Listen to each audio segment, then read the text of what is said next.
सौत। जब रजिया के 2-3 बच्चे होकर मर गए और उम्र ढल चली तो रामू का प्रेम उससे कुछ कम होने लगा और दूसरे ब्याह की धुन सवार हुई। आए दिन रजिया से बकझक होने लगी। रामू एक न एक बहाना खोजकर रजिया पर बिगड़ता और उसे मारता और अंत को वह नई स्त्री ले ही आया। इसका नाम था दासी।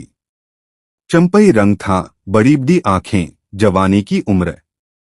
पीली कुंशागी रजिया भला इस नवयौवना के सामने क्या जांचती। फिर भी वह जाते हुए स्वामित्व को जितने दिन हो सके अपने अधिकार में रखना चाहती थी। तिगरते हुए छप्पर को थूनियों से संभालने की चेष्टा कर रही थी। इस घर को उसने मरमर कर बनाया है, उसे सहज ही में नहीं छोड़ सकती। वह इतनी बेसमझ नहीं है कि घर छोड़कर ची जाए और दासी राज करे।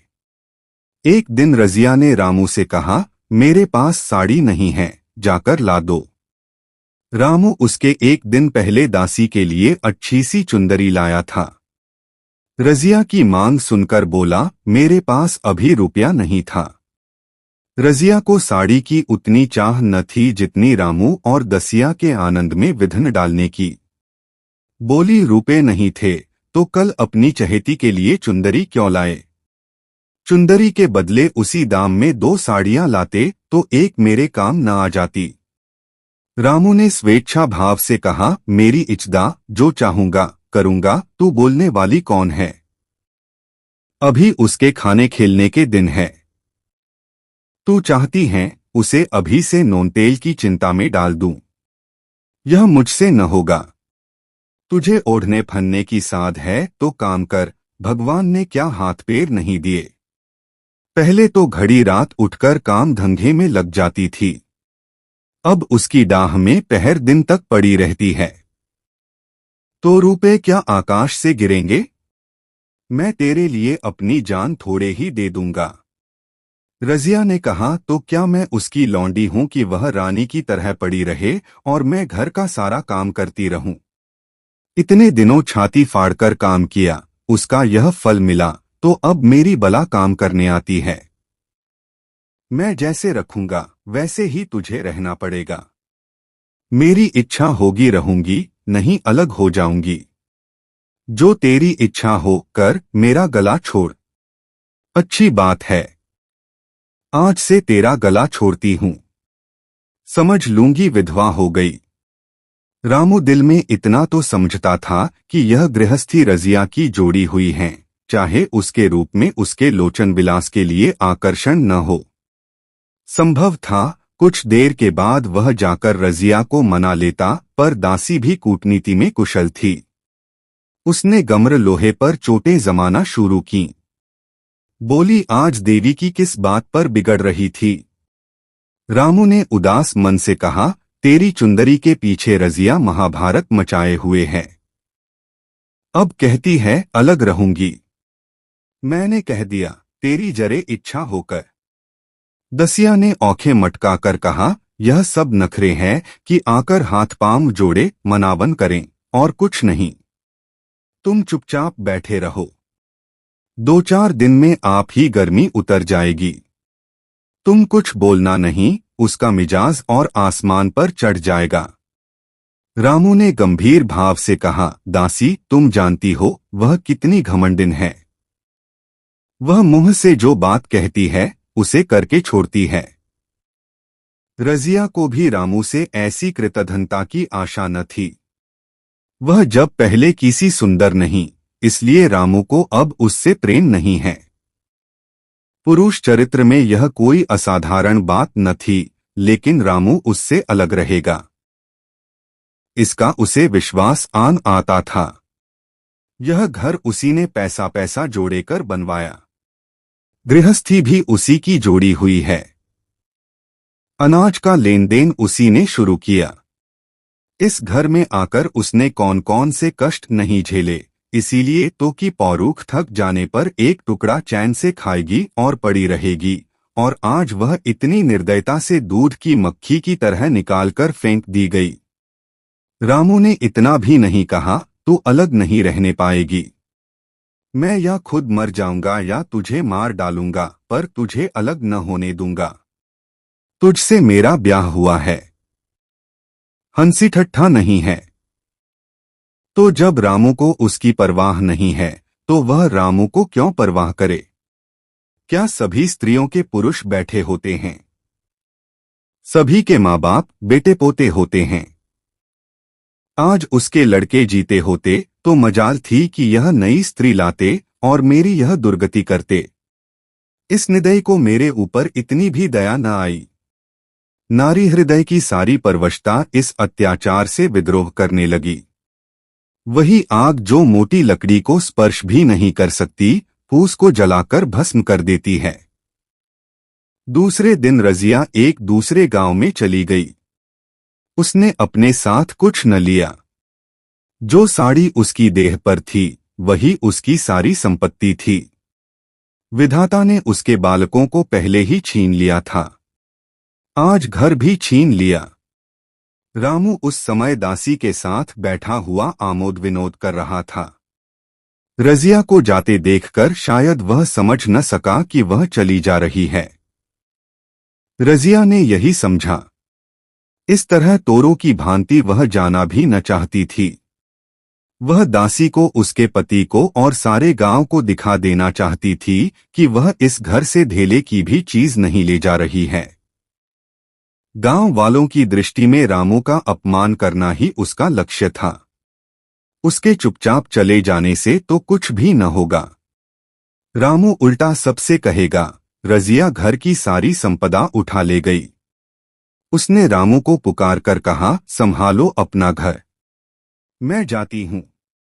तुम्हारे घर की कोई भी चीज अपने साथ नहीं ले जाती। रामू एक क्षण के लिए कर्तव्यभ्रष्ट हो गया। क्या कहे उसकी समझ में नहीं आया। उसे आशा न थी कि वह यूं जाएगी। उसने सोचा था जब वह घर ढोकर ले जाने लगेगी तब वह गांव वालों को दिखाकर उनकी सहानुभूति प्राप्त करेगा। अब क्या करे? दसिया बोली, जाकर गांव में ढिंढोरा पीट आओ। यहां किसी का डर नहीं है। तो अपने घर से ले ही क्या आई थीं, जो कुछ लेकर जाओगी? रजिया ने उसके मुंह न लगकर रामू ही से कहा, सुनते हो अपनी चहेती की बातें? फिर भी मुंह नहीं खुलता। मैं तो जाती हूं, लेकिन 10 रानी तुम भी बहुत दिन राज न करोगी। ईश्वर के दरबार में अन्याय नहीं फलता। वह बड़े बड़े घमंडियों को घमंड चूर कर देते हैं। दसिया ठट्ठा मारकर हंसी, पर रामू ने सिर झुका लिया। रजिया चली गई। रजिया जिस नए गांव में आई थी वह रामू के गांव से मिला ही हुआ था, अतएव यहाँ के लोग उससे परिचित हैं। वह कैसी कुशल गृहिणी है, कैसी मेहनती, कैसी बात की सच्ची, यह यहाँ किसी से छिपा न था।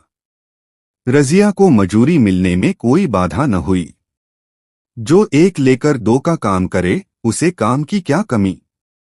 3 साल एक रजिया ने कैसे काटे, कैसे एक नई गृहस्थी बनाई, कैसे खेती शुरू की, इसका बयान करने बैठें तो पोथी हो जाए। संचय के जितने मंत्र हैं, जितने साधन हैं, वे रजिया को खूब मालूम थे। फिर अब उसे लाग हो गई थी और लाग में आदमी की शक्ति का वारापार नहीं रहता। गांव वाले उसका परिश्रम देखकर दांतों उंगली दबाते थे। वह रामू को दिखा देना चाहती है, मैं तुमसे अलग होकर भी आराम से रह सकती हूं। वह अब पराधीन नारी नहीं है, अपनी कमाई खाती है। रजिया के पास बैलों की एक अच्छी जोड़ी है।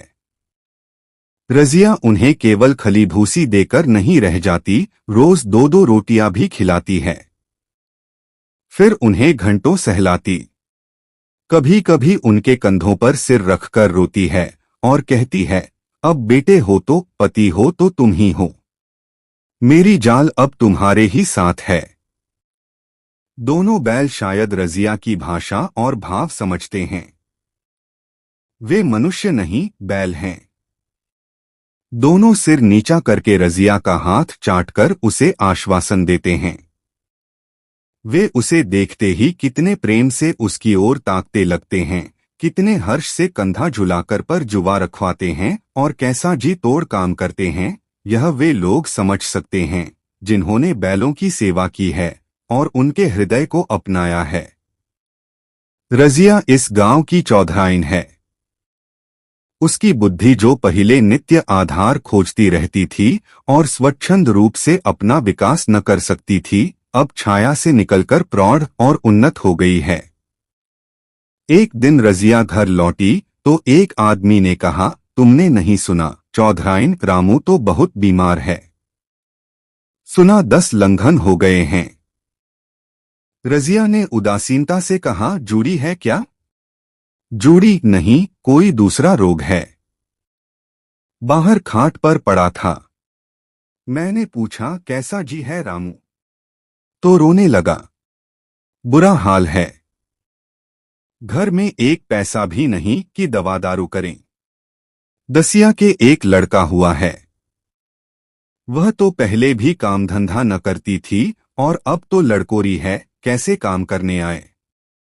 सारी मार रामू के सिर जाती है।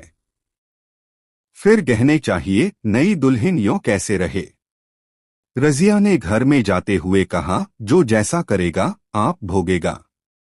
लेकिन अंदर उसका जी न लगा। वह एक क्षण में फिर बाहर आई। शायद उस आदमी से कुछ पूछना चाहती थी और इस अंदाज से पूछना चाहती थी मानो उसे कुछ हद परवाह नहीं है। पर वह आदमी चला गया था। रजिया ने पूर्व पश्चिम जा जाकर देखा। वह कहीं न मिला। तब रजिया द्वार के चौखट पर बैठ गई। इसे वे शब्द याद आए जो उसने 3 साल पहले रामू के घर से चलते समय कहे थे। उस वक्त जलन में उसने वह शाप दिया था। अब वह जलन न थी। समय ने उसे बहुत कुछ शांत कर दिया था। रामू और दासी की हीनावस्था अब ईर्ष्या के योग्य नहीं, दया के योग्य थी। उसने सोचा, रामू को 10 लंघन हो गए हैं तो अवश्य ही उसकी दशा अच्छी न होगी। कुछ ऐसा मोटा ताजा तो पहले भी न था, 10 लंघन ने तो बिल्कुल ही घुला डाला होगा। फिर इधर खेतीबाड़ी में भी टोटा ही रहा। खाने पीने को भी ठीक ठीक न मिला होगा। पड़ोसी की एक स्त्री ने आग लेने के बहाने आकर पूछा, सुना रामू बहुत बीमार हैं, जो जैसी करेगा वैसा पाएगा। तुम्हें इतनी बेदर्दी से निकाला कि कोई अपने बैरी को भी न निकालेगा। रजिया ने टोका, नहीं दीदी, ऐसी बात न थी। वे तो बेचारे कुछ बोले ही नहीं। मैं चली तो सिर झुका लिया।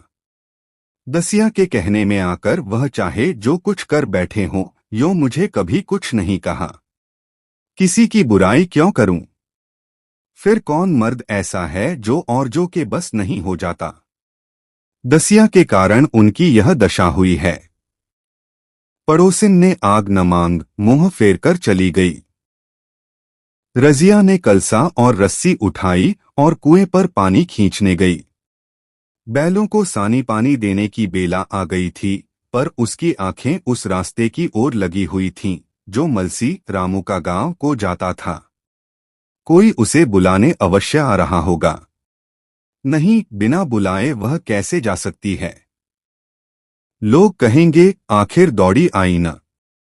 मगर रामू तो अचेत पड़ा होगा। 10 लंघन थोड़े नहीं होते। उसकी देह में था ही क्या। फिर उसे कौन बुलाएगा। दसिया को क्या गरज पड़ी है। कोई दूसरा घर कर लेगी। जवान है। 100 गाहक निकल आवेंगे। अच्छा, वह आ तो रहा है। हाँ, आ रहा है। कुछ घबराया सा जान पड़ता है।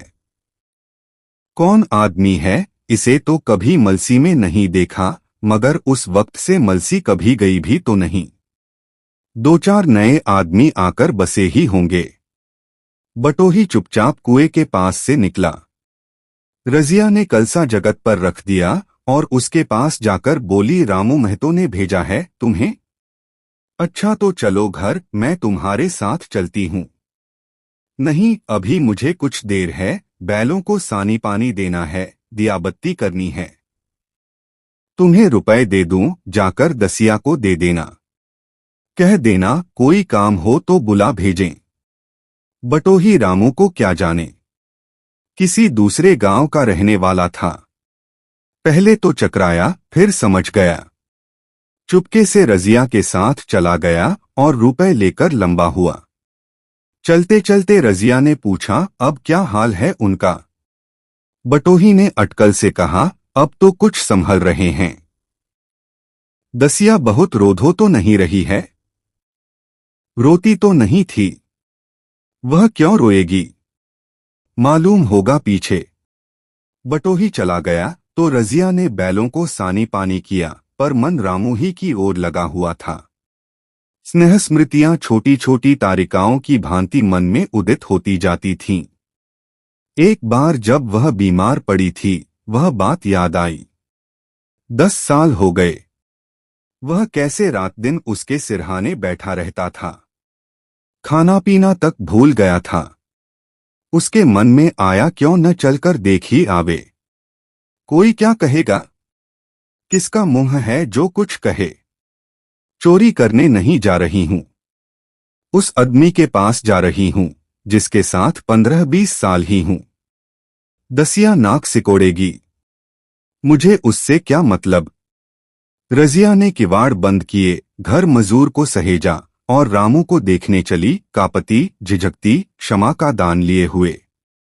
रामू को थोड़े ही दिनों में मालूम हो गया था कि उसके घर की आत्मा निकल गई और वह चाहे कितना जोर करे, कितना ही सिर खपाए, उसमें स्फूर्ति नहीं आती। दासी सुंदरी थी, शौकीन थी और फूहड़ थी। जब पहला नशा उतरा तो ठाए ठाए शुरू हुई।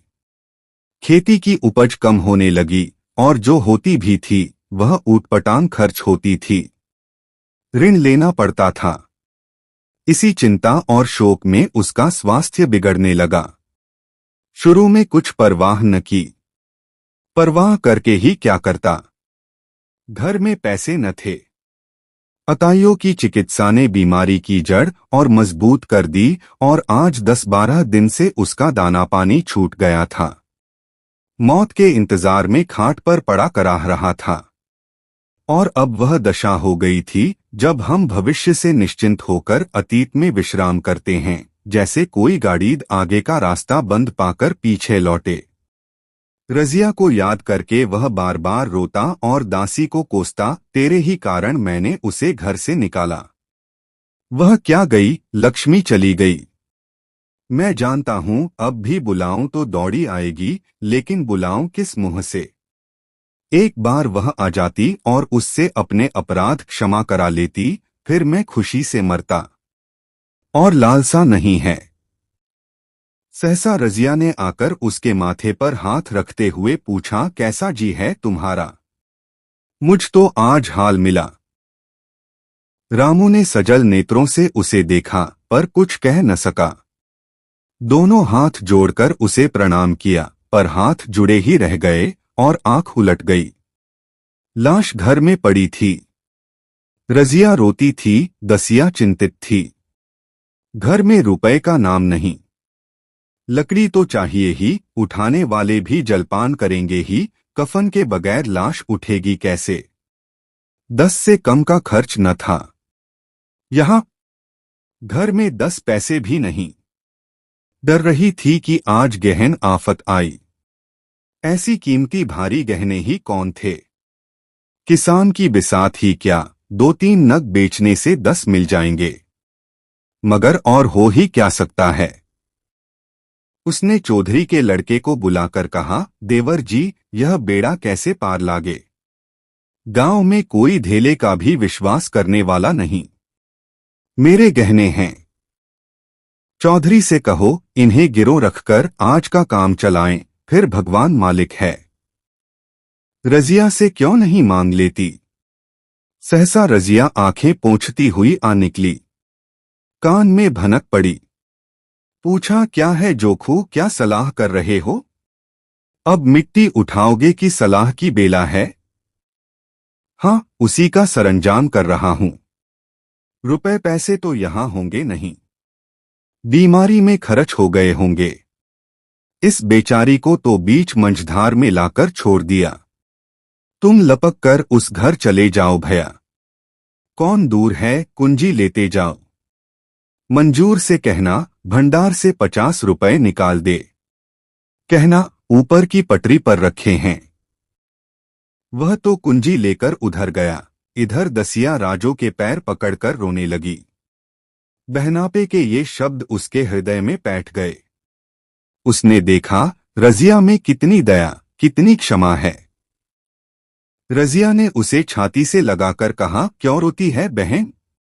वह चला गया। मैं तो हूं, किसी बात की चिंता न कर। इसी घर में हम और तुम दोनों उसके नाम पर बैठेंगी। मैं वहां भी देखूंगी, यहां भी देखूंगी। धाप भर की बात ही क्या। कोई तुमसे गहने पाते मांगे तो मत देना। दसिया का जी होता था कि सिर पटक कर मर जाए। इसे उसने कितना जलाया, कितना रुलाया और घर से निकालकर छोड़ा।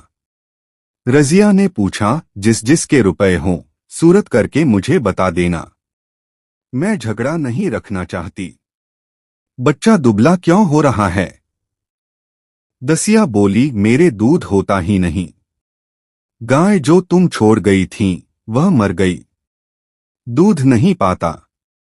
राम राम। बेचारा मुरझा गया। मैं कल ही गाय लाऊंगी। सभी गृहस्थी उठा लाऊंगी। वहां कया रखा है। लाश से उठी। रजिया उसके साथ गई। दाह कर्म किया। भोज हुआ। कोई 200 रुपए खर्च हो गए। किसी से मांगने न पड़े। दसिया के जौहर भी इस त्याग की आंच में निकल आए। विलासिनी सेवा की मूर्ति बन गई। आज रामू को मरे 7 साल हुए हैं। रजिया घर संभाले हुए है। दसिया को वह सौत नहीं, बेटी समझती है। पहले उसे पहनाकर तब आप पहनती हैं, उसे खिलाकर आप खाती है।